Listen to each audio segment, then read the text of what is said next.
आओ देखो बेटा सभी लोग, जैसे हम आपको रिलेटिव एसिडिक स्ट्रेंथ बता रहे थे, है ना? तो रिलेटिव एसिडिक स्ट्रेंथ में कुछ एग्जांपल दिए होंगे ऑर्गेनिक केमिस्ट्री वाले, दिए थे उस दिन, ठीक है? जैसे मान लीजिए सब लोग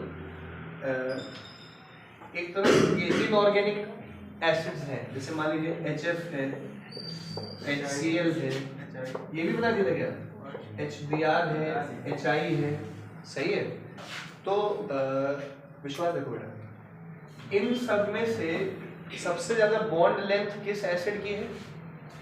विश्वास, बॉन्ड लेंथ किसकी सबसे ज्यादा है? HI की बॉन्ड लेंथ ज्यादा है, मतलब H के बॉन्ड को तोड़ना क्या है? आसान है, और H के बॉन्ड को तोड़ना आसान है, मतलब H निकालना आसान है। तो सबसे ज्यादा एसिडिक इनमें से कौन हो गया? HI, फिर HBr, फिर HCl, और फिर क्या होगा? तो किसकी Ka वैल्यू सबसे ज्यादा होगी? HI की K वैल्यू भी सबसे ज्यादा होगी। तो यहाँ तक हमको लग रहा है, हमको बता दिया था, न्यूमेरिकल ही बता देते हैं, ठीक है? तो क्वेश्चन है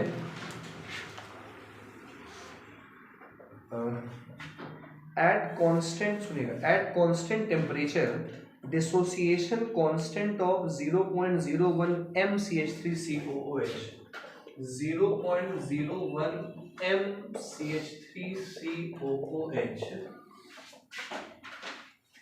4% डिसोसिएट करता है, 4% डिसोसिएट करता है।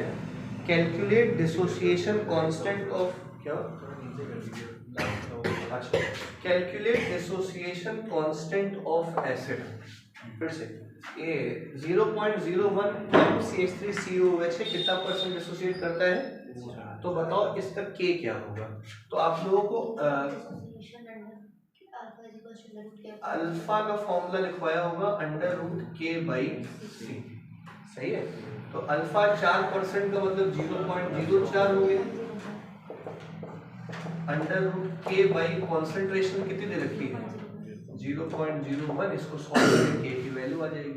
मान लो इसी क्वेश्चन में बोल देता कि H3O+ कंसेंट्रेशन बताओ, इसको पानी में डालने पे जो H3O+ कंसेंट्रेशन बन रही है वो बताइए।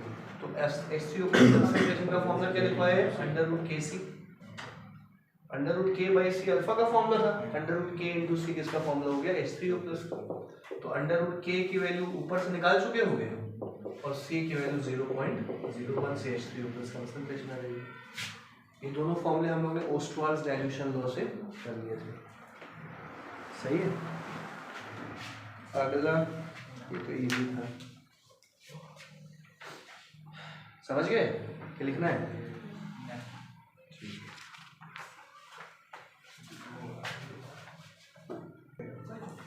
देखो बातें न करो,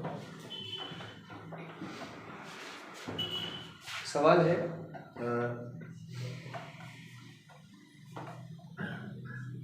ये समझ गए सब लोग? ये टॉपिक हमने करा दिए, जो जो टॉपिक्स करा दिए बोल रहे हैं जरा। ये एसिड बेस कॉन्जुगेशन पूरा पढ़ा चुके हैं, ठीक है? हाँ ठीक है। क्वेश्चन लिखिए जरा एक बार आप सब लोग।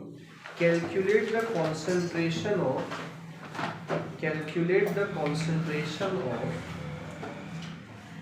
Hydroxyl ion, calculate the concentration of hydroxyl ion in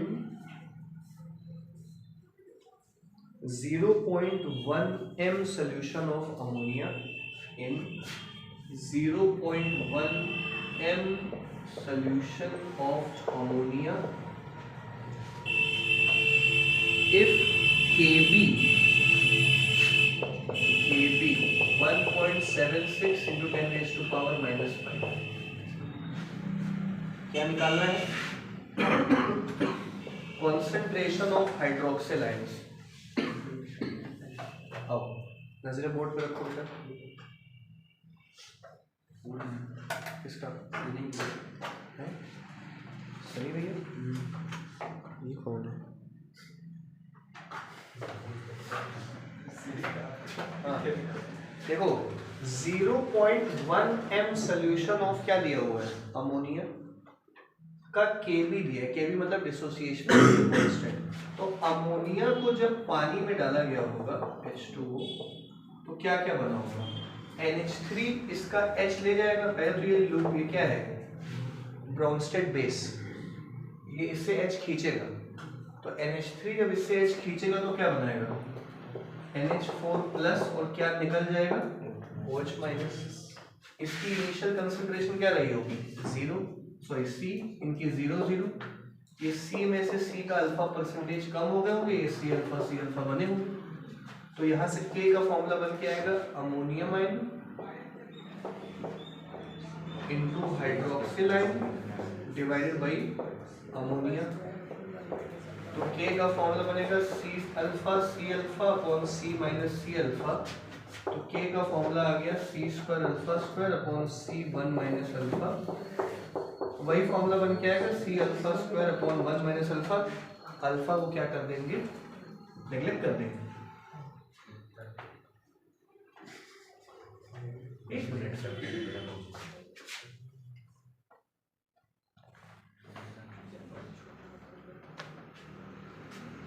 यहाँ तो अल्फा हम लोगों को पता ही नहीं है ना, अल्फा को नेग्लेक्ट कर लेते हैं फिलहाल तो। चलो, तो K equal to C alpha square, सही है। तो यहाँ से अल्फा की वैल्यू कितनी आ गई? Under root K by C। इसको जरा सॉल्व करके अल्फा बताओ पहले। आप लोग इतना नाटक मत करो, आप सीधा रिएक्शन लिखो जिससे अल्फा की वैल्यू कैलकुलेट करके बताओ कितनी आ रही है। कर ही लोगे? हमें निकालना क्या था क्वेश्चन में? Concentration of OH ion. तो कंसंट्रेशन ऑफ OH आयन जो है वो कितना दिखाई दे रहा है यहाँ पे? C अल्फा, ठीक है, निकाल लोगे? तो OH आयन की कंसंट्रेशन C अल्फा, अल्फा की जगह under root K by C, C अंदर जाके क्या हो जाएगा? C square by C, C cut गया, अंडर रूट KC आ गया, और इस डायरेक्ट हो जाएगा। अब K पता है, C पता है, बस दोनों को क्या मल्टीप्लाई कर दीजिएगा, OH माइनस आयन की क्या आ जाएगी?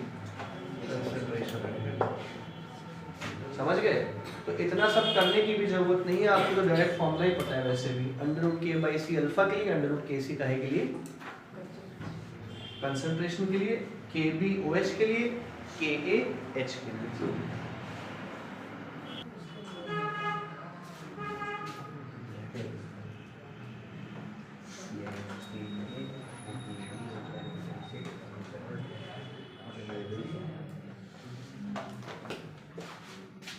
देखिएगा क्वेश्चन, टॉपिक क्या लिखिए, देखो ionic product of water,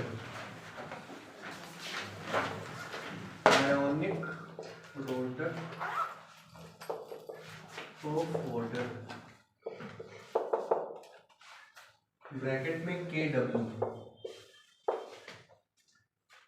ionic product of water KW क्या चीज है? देखिएगा, मान लीजिए इधर देखिएगा पानी है H2O, H2O को H2O में डाला, रिवर्सिबल केमिकल रिएक्शन में पानी और पानी में एक ब्रोंस्टेड एसिड और एक ब्रोंस्टेड बेस का काम करेंगे। इधर देखिएगा बेटा, इसने अपना H अगर इसको दे दिया तो ये बन गया H3O प्लस, और उसके पास क्या बचेगा? OH minus. इधर ध्यान दीजिएगा, H2O H3O plus OH minus, सही है। ये लिक्विड है, ये भी लिक्विड है, सही है। ये एक्वस है, ये क्या है? एक्वस है। तो यहाँ से K की वैल्यू क्या बन के आएगी? H3O plus into OH minus upon, इससे कोई मतलब ही नहीं रह गया। तो ये जो K आया है ये है ionic product of water, that is H3O plus into OH minus. तो KW क्या है? KW is ionic product of water, का मतलब आयंस ऑफ वाटर का प्रोडक्ट। भाई पानी में कौन कौन से आयंस होते हैं? हाइड्रोनियम आयन होता है, हाइड्रोक्सिल आयन होता है। तो हाइड्रोक्सिल और हाइड्रोनियम आयन की कंसंट्रेशन के प्रोडक्ट को ही क्या कहा जाता है? आयोनिक प्रोडक्ट, जिसकी वैल्यू 10⁻⁻14 आती है। समझ गए? तो सिंपल सी डेफिनेशन है, product of ions of water that is hydronium ion और हाइड्रोक्सिल आयन। लिख लीजिए उसे नीचे कड़ाक से।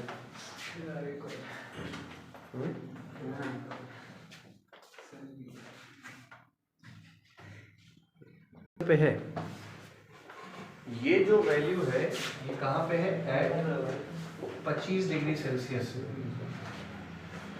अब 90 डिग्री सेल्सियस ये वैल्यू 10 की पावर -12 हो जाती है।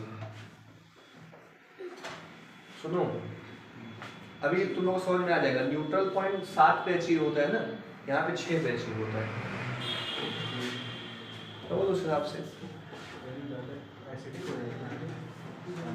न्यूट्रल केस पे ये बात समझ में आ गई, ये पूरा समझ में आ गया, ठीक है। अब जहाँ इसका महत्व समझ लो सब लोग,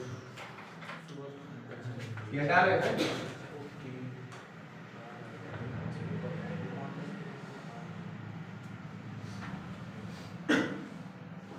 देखिए, अब जैसे आपको ये पता है कि रूम टेम्परेचर पे KW की वैल्यू 10 की पावर -14 डिग्री सेल्सियस हो गई, 10 की पावर -14 हो गई, सही है। अब आप लोग को KW का फॉर्मूला क्या पता है, hydronium ion concentration into hydroxyl ion concentration 10 की पावर -14 हो गई। अब आपको कोई एक चीज पता और दूसरी चीज निकालनी है तो इस फॉर्मूले से निकाला जाएगा, सही है। ये सब pH वेस निकालने का भी काम आएगा। मान लीजिए क्वेश्चन है कि पहले तो इन जनरल बात, अगर H3O+ कंसंट्रेशन और हाइड्रोक्सिल आयन कंसंट्रेशन दोनों बराबर है, ये भी 10 की पावर -7 है, वो भी 10 की पावर -7 है, इसका मतलब सोल्यूशन क्या होएगा, न्यूट्रल सोल्यूशन होगा, ना एसिडिक ना बेसिक। अगर H3O+ कंसंट्रेशन ज्यादा हो जाए as compare to OH- concentration तो एसिडिक सॉल्यूशन होता जाएगा, और अगर OH- कंसंट्रेशन ज्यादा होने लग जाए तो अल्कलाइन सॉल्यूशन हो जाएगा। ये बात समझ में आ गई, ये तो बचपन से पता होगा। अब हम कहना क्या चाह रहे हैं कि अगर आपको दोनों में से कोई एक भी वैल्यू पता हो तो दूसरी आ जाएगी। जैसे मान लो H3O+ कंसंट्रेशन 10 की पावर -4 है ना, तो ये कितनी होगी 10 की पावर -10, मतलब उस सॉल्यूशन में OH- कंसंट्रेशन ज्यादा है तो वो बेसिक होगी। अगर ये 10 की पावर -9 है तो ये कितनी होगी 10 की पावर -5, ये ज्यादा है, उल्टा बोल रहे शायद हम। एक मिनट, अगर H3O+ कंसंट्रेशन मान लो 10 की पावर -9 है, सही है, तो OH- कंसंट्रेशन कितनी निकल के आएगी 10 की पावर -5, कौन ज्यादा है OH- ज्यादा है, 10 की पावर -5 10 की पावर -9 से क्या है ज्यादा है, तो अब ये बेसिक सॉल्यूशन है। अगर OH- कंसंट्रेशन जो है 10 की पावर -8 हो जाएगी तो यहाँ से H3O+ कंसंट्रेशन कितनी निकल के आएगी 10 की पावर -6 निकल के आएगी, सही है। कौन ज्यादा है 10 की पावर -6 ज्यादा है, तो ये क्या हो जाएगा एसिडिक हो जाएगा। तो उसी हिसाब से आप लोग सोच लीजिएगा, ठीक है। अब एग्जांपल के तौर पे मान लीजिए आप लोगों को दे दिया जाए 0.01 mNaOH और एक तरफ 0.01 mCH3COOH और एक तरफ 0.01 mH2SO4, ये तीन चीजें लिखी हूं, सही है।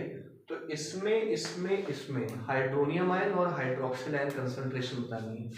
तो पहली बात तो ये बेसिक NaOH है, तो ये जो कंसंट्रेशन है काहे की होगी OH- की होगी 0.01 m, सही है, यानी कि 10 की पावर -2।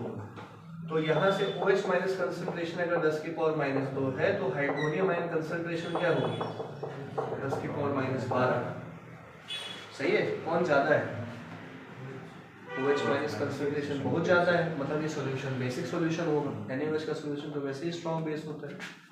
CH3 इसमें H+ कंसंट्रेशन निकल के आएगी, मतलब हाइड्रोनियम आयन कंसंट्रेशन 0.01 m, मतलब 10 की पावर -2, इसका मतलब यहाँ OH- कंसंट्रेशन कितनी होगी 10 की पावर -12, सही है।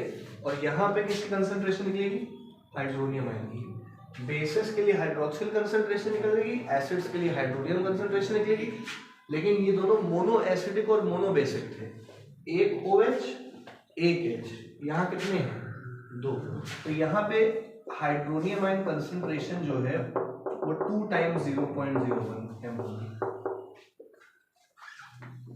नहीं समझ में आया? ट्राई बेसिकली 3 टाइम्स हो जाएगी।